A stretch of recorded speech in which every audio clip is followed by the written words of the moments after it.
নমস্কার বন্ধুরা, peaceful finance চ্যানেলে আপনাদের স্বাগত। আপনাদের মতো আমার মনেও প্রশ্ন, বাজার কেন থমকে আছে, বাজার কি চাইছে?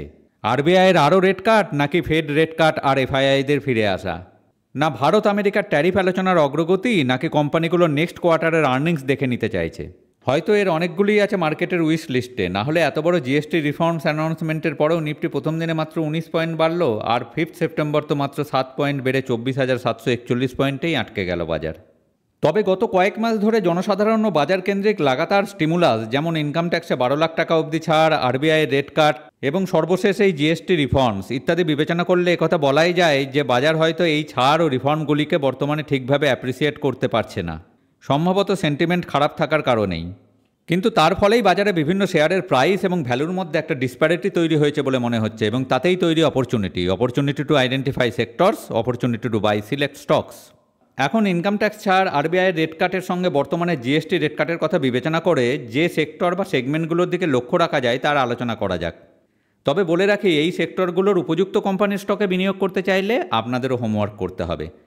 আর আপনার মতে পরবর্তীতে আলোচিত সেগমেন্টগুলো বাদে অন্য কোনো সেক্টরে জিএসটি রেট কাটের জন্য জবরদস্ত সুবিধা হবে বলে মনে হলে তা কমেন্টসে লিখে জানাতে ভুলবেন না। এখন প্রথমেই যে সেক্টরটির কথা বলতে হয় তা হলো অটোমোবাইলস এবং অটো অ্যান্সিলারি সেক্টর।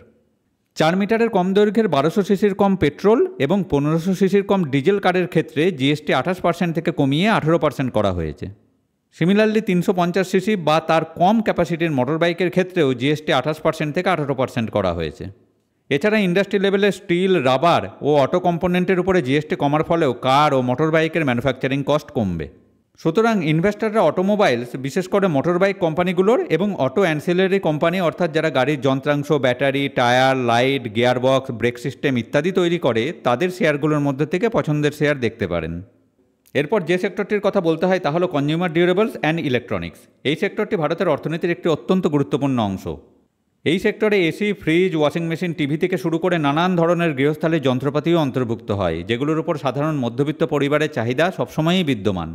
জিএসটি কমার ফলে এই সেক্টরে এক নতুন সম্ভাবনা তৈরি হয়েছে। আগে তুলনামূলক বেশি ট্যাক্সের কারণে অনেক গ্রাহক নতুন ইলেকট্রনিক্স পণ্য কেনার ক্ষেত্রে দ্বিধায় ভুগতেন বা সিদ্ধান্তটা পিছিয়ে দিতেন। এখন ট্যাক্স রেট কমে যাওয়ায় চাহিদা যথেষ্ট বৃদ্ধি পাবে। বিশেষজ্ঞদের মতে জিএসটি কমানোর এই সিদ্ধান্ত শুধুমাত্র বিক্রিই বাড়াবে না, বরং দীর্ঘমেয়াদে ভারতের ইলেকট্রনিক্স ইন্ডাস্ট্রিকে আরও শক্তিশালী ও টেকসই করে তুলবে। সুতরাং এইসব consumer durables and electronics manufacturing কোম্পানিগুলোকেও নজরে রাখা যেতে পারে। তৃতীয় সেগমেন্টটি হলো হাউজিং ফাইন্যান্স ও হোম লোন। এই সেক্টরে সরকারের ইনকাম ট্যাক্স সংক্রান্ত ফিসক্যাল পলিসি, আরবিআইয়ের মনিটারি পলিসি এবং জিএসটি রেট, এই তিনটিই সরাসরি প্রভাব ফেলে। সাম্প্রতিক সময়ে ইনকাম ট্যাক্সে ছাড়, আরবিআইয়ের রেট কাট এবং জিএসটি রেট কমানো, এই তিনটি সিদ্ধান্ত একসাথে হাউজিং ফাইন্যান্স ও হোম লোনের বাজারকে নতুন গতি দেবে। ইনকাম ট্যাক্সে ছাড়ের ফলে মানুষের হাতে খরচ করার মতো বাড়তি টাকা থাকছে, অন্যদিকে আরবিআইয়ের রেট কাটের ফলে হোম লোনের সুদের হার কমেছে। আর সবচেয়ে বড় গেম চেঞ্জার এসেছে জিএসটি রেট কাটে। রিয়েল এস্টেট খাতে নির্মাণ সামগ্রী যেমন সিমেন্ট, স্টিল, মার্বেল, টাইলস ইত্যাদির উপরে জিএসটি কমায় প্রকল্পগুলির নির্মাণ খরচ সরাসরি কমে গেছে। তাই একদিকে বাড়ির দাম কমছে, অন্যদিকে লোনের সুদের হারও কমছে। এমন দ্বিগুণ সুবিধা পেয়ে সাধারণ ক্রেতারা হোম লোন নিয়ে নিজের বাড়ির স্বপ্ন পূরণ নিশ্চয়ই করবেন।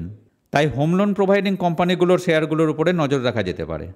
পরবর্তী যে সেগমেন্টটির কথা বলা যায় সেটি হলো রিটেল অ্যান্ড এফএমসিজি সেগমেন্ট এবং ই কমার্স, যাদের উপর জিএসটি রিফর্মসের প্রভাব খুবই পজিটিভ। দৈনন্দিন পণ্যে কর হার কমলে তার সরাসরি প্রভাব পড়ে সেগুলির চাহিদায়, আর চাহিদা বাড়ায় খুচরো বিক্রেতা থেকে সুপার মার্কেট, হাইপার মার্কেট থেকে ছোট কিরানা দোকান, সব জায়গাতেই গ্রাহকের উপস্থিতি বাড়ে। আর এফএমসিজি সেগমেন্টের ব্যবসা মূলত ভলিউম নির্ভর, তাই দাম কমার ফলে চাহিদা বাড়ায় কোম্পানিগুলোর রেভিনিউ এবং প্রফিট উভয়ই বৃদ্ধি পাবে। আর ই কমার্স বর্তমানে রিটেল ইকোসিস্টেমের একটি গুরুত্বপূর্ণ অংশ, তাই চাহিদা বাড়ার ফলে প্ল্যাটফর্ম বেসড হোম ডেলিভারি কোম্পানিগুলোর বিজনেস অবশ্যই বাড়বে। তাই এই জিএসটি রিফর্মসের পর retail chain business company, FMCG company আর ই কমার্স কোম্পানিগুলোর প্রতি ইনভেস্টমেন্টের জন্য লক্ষ্য রাখা যেতেই পারে। আর সবশেষে যে সেক্টর বা সেগমেন্টের প্রতি লক্ষ্য রাখা যেতে পারে তা হলো লজিস্টিক্স ও সাপ্লাই চেন সেগমেন্ট। দৈনন্দিন ভোগ্য পণ্য থেকে শুরু করে কনজিউমার ডিউরেবল সব কিছুর যখন চাহিদা বাড়ে, তখন স্বাভাবিকভাবেই ট্রান্সপোর্টেশন অ্যান্ড ওয়্যারহাউসিংয়ের প্রয়োজনীয়তাও বাড়ে। পণ্য পরিবহন বাড়ার ফলে ট্রাকিং, রেল এবং এয়ার কার্গোর সুবিধা প্রদানকারী যে কোম্পানিগুলো আছে তাদের বিজনেসও উল্লেখযোগ্য হারে বাড়বে। সুতরাং জিএসটি রিফর্মের পরে ওই সব কোম্পানিগুলোকেও নজরে রাখতে পারেন। সুতরাং দেখা যাচ্ছে যদিও 1-2 দিনে বাজারের রিয়াকশন খুবই মিউট, তবে ভরসা রাখা যায় যে আগামী 1-2 কোয়ার্টারেই এই বাজারের সেন্টিমেন্ট চেঞ্জ হবে এবং তার আগের এই অন্তর্বর্তীকালীন সময়ে ভালো শেয়ারে ইনভেস্টমেন্টের সুযোগ আপনি নিতেই পারেন।